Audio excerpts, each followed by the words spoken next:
To Suman TV. నేను ప్రస్తుతం ఉన్నాను నేపాల్ క్యాపిటల్ కాఠ్మండూలో.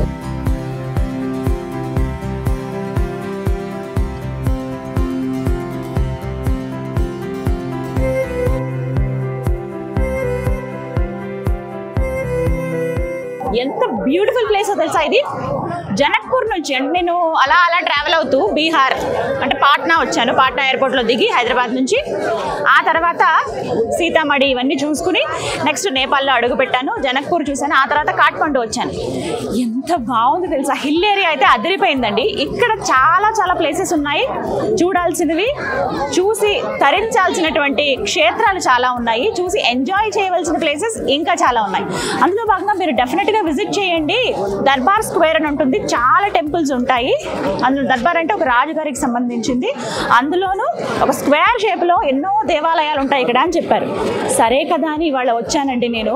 ఒక్కసారి ఇక్కడ పబ్లిక్ని చూడండి ఎలా ఉన్నారో. ఒకసారి వ్యూ చూపిస్తే చూడండి.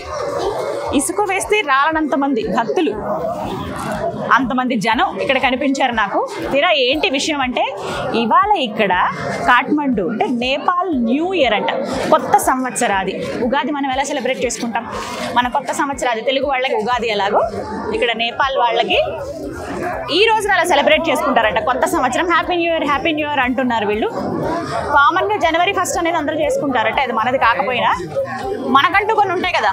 మనకి ఉగాది ఎలాగో ఇక్కడ నేపాల్ వాళ్ళకి ఈ రోజున అలా సెలబ్రేట్ చేసుకుంటారండి. ప్రస్తుతం వీళ్ళకి 2081వ సంవత్సరం. డిఫరెన్స్ ఉంటుంది కదా వాళ్ళకి మనకి. టైం కూడా కొంచెం ఒక 15-20 మినిట్స్ డిఫరెన్స్ ఉంటుంది. కరెన్సీ కూడా డిఫరెన్స్ ఉంటుంది. ఇలా అన్నీ కాస్త డిఫరెన్స్ ఉంటాయి. బట్ కొంచెం నాకు స్టార్టింగ్లో జనక్పూర్ దగ్గర కొంచెం ఇండియన్ కల్చరే కనిపించింది. కానీ ఎప్పుడైతే కాఠ్మండూ వచ్చానో పూర్తిగా నేపాల్ కల్చర్ కనిపిస్తుందండి. ఫస్ట్ టైం నేను రావడం ఒక దేశం దాటి, అంటే మన దేశం దాటి వేరే దేశానికి. ఇక్కడ ఏంటంటే ఇవాళ కొత్త సంవత్సరం కాబట్టి అంటే ఉగాది రోజున మన ఊర్లలో జాతరలు అవి ఇవి జరుగుతాయి చూసారా, ఆ రోజున స్పెషల్గా. అలా ఇక్కడ దర్బార్ స్క్వేర్ దగ్గర పెద్ద జాతర జరుగుతోంది. ఒక్కసారి ఈ పబ్లిక్ని చూడండి. చాలా స్పెషల్గా ఉంది ఈ ప్లేస్ అయితే. ఎంతమంది ఉన్నారో మొత్తం కాఠ్మండూలో ఉన్న వాళ్ళందరూ ఇక్కడికే వచ్చేసారా అనిపించింది నాకు. అసలు ఎంతమంది. యాక్చువల్లీ ఇది టూరిస్ట్ ప్లేస్. నేపాల్ అనగానే టూరిస్ట్ ప్లేసే మనకు గుర్తొస్తుంది. ఎక్కువ టూరిజం మీద డిపెండ్ అయి ఉన్నటువంటి కంట్రీ ఇది. కాఠ్మండూ ఇంకా స్పెషల్. క్యాపిటల్ అసలు ఎంత సుందరంగా ఉంది. బ్యూటిఫుల్ క్యాపిటల్ అని చెప్తాను నేను కాఠ్మండూని అయితే. అండ్ ఇప్పుడు మనం చూస్తున్నటువంటి ఈ దర్బార్ స్క్వేర్ ఏదైతే ఉందో ఇక్కడ జరుగుతున్న జాతర ఏంటంటే ఒక్కసారి అటు చూడండి.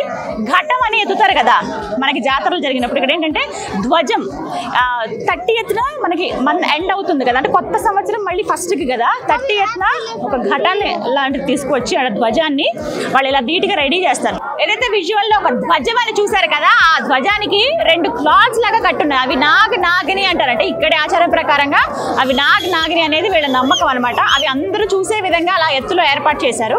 అదే ఆ ధ్వజం ఏదైతే ఉందో ఆ ధ్వజాన్ని వీళ్ళు జస్ట్ అది ఎటో ఒక వైపు పడిపోవాలి అలా నిలబెట్టినప్పుడు. అంటే ఇయర్ ఎండింగ్ అనమాట. ఇవాళ పడిపోతే ఇవాళ ఇయర్ ఎండింగ్. అంటే ఈ సంవత్సరం జరిగిన కష్టాలు బాధలు సుఖాలు అన్నీ కూడా ఇక్కడతో అయిపోయి ఫ్రెష్ న్యూ ఇయర్ స్టార్ట్ అవుతుందని చెప్పడానికి గుర్తు అనమాట. న్యూ ఇయర్ రోజే చేస్తారు అది. ప్రత్యేకించి నేపాల్లో 2 ఫెస్టివల్స్ చాలా ఘనంగా జరుగుతాయండి. ఒకటి నవరాత్రి, ఇంకొకటి ఈ బిస్కా జాతర అంటారు ఇప్పుడు జరిగేటువంటి ఈ జాతరని.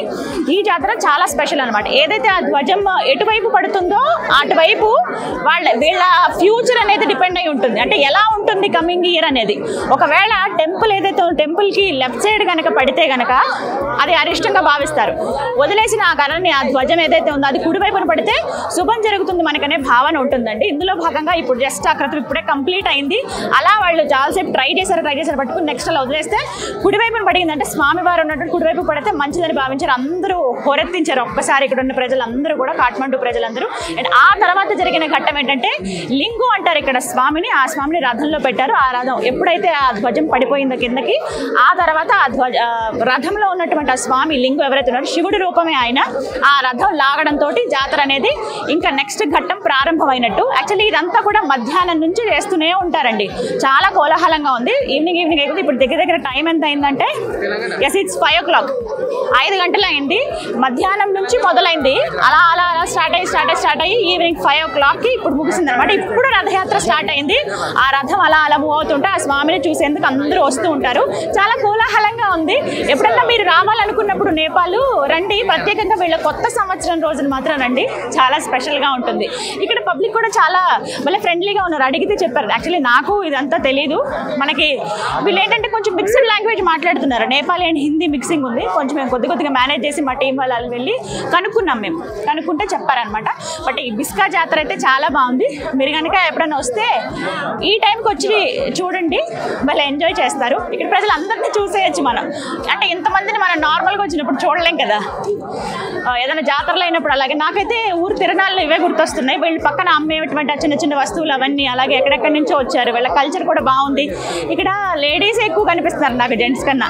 శారీస్ ఎక్కువ లేదు, వీళ్ళ ట్రెడిషనల్ వేర్ పంజాబీ డ్రెస్సెస్ ఏనంట. అంటే ఇక్కడ ఉన్నటువంటి వాతావరణం తట్టుకునే విధంగా కదా డ్రెస్సెస్ ఉంటాయి, అలా వీళ్ళ డ్రెస్సింగ్ స్టైల్ ఉంది. యంగర్ జనరేషన్ ఎక్కువ ఉన్నారు, పిల్లలు భద్ర ఫ్యామిలీతో వచ్చి మాత్రం ఎంజాయ్ చేస్తున్నారు. సో మొత్తానికి చాలా బాగుంది. కాఠ్మండూలో ఇవాళ నా ఎక్స్పీరియన్స్ అయితే అదిరిపోయింది. మీరు కనుక నేపాల్ వస్తే డెఫినెట్గా కాఠ్మండూలో ఉన్నటువంటి స్పెషల్ ప్లేసెస్ని, ప్రత్యేకించి దర్బార్ స్క్వేర్ని చూడడం మాత్రం మిస్ అవ్వద్దు. ఇది వాళ్ళ వీడియో. నమస్తే.